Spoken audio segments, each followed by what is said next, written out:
అసలు అంబేద్కర్ గారి నుంచి ఒక మాట చెప్తా. ఒక రోజు ఇట్లే రిజర్వేషన్ల మీద చర్చ వచ్చింది. ఎక్కడ? అప్పుడున్న కాన్స్టిట్యూంట్ అసెంబ్లీ అంటాం మనం దాన్ని, రాజ్యాంగ పరిషత్తులో చర్చ వస్తే అంబేద్కర్ లేచి మాట్లాడుతుంటే వల్లభాయ్ పటేలే దయా దాని గురించి మాట్లాడుకున్నాను. ఏంటి నేను వచ్చింది దానికోసం కదా ఇళ్లకు. Why I came to the assembly, పార్లమెంట్కి ఎందుకు వచ్చినా నేను? To discuss the problem of depressed classes.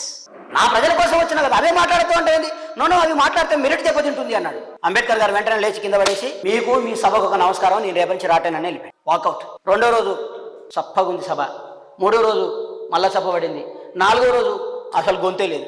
అప్పుడు దేశ ప్రధానమంత్రి పండిట్ జవహర్ లాల్ నెహ్రూ నుంచి మొదలుకొని సోకాళ్ళు దొంగనాకులకు చెప్పండి మాట, అంబేద్కర్ రాజ్యాంగం రాయలేదంటే చెప్పండి. ఎక్కడికాంచి ప్రధానమంత్రి నుంచి మొదలు పెట్టుకొని సాధారణ సభ్యుడి దాకా అంబేద్కర్ గారి ఇంటికి పోయి, అయ్యా నువ్వు లేకపోతే అసెంబ్లీ పార్లమెంటు మూగబోయింది. There is no silver tongue in our parliament to listen. తాత గొంతెత్తి గర్జించినాయి ఆ పార్లమెంట్ లో.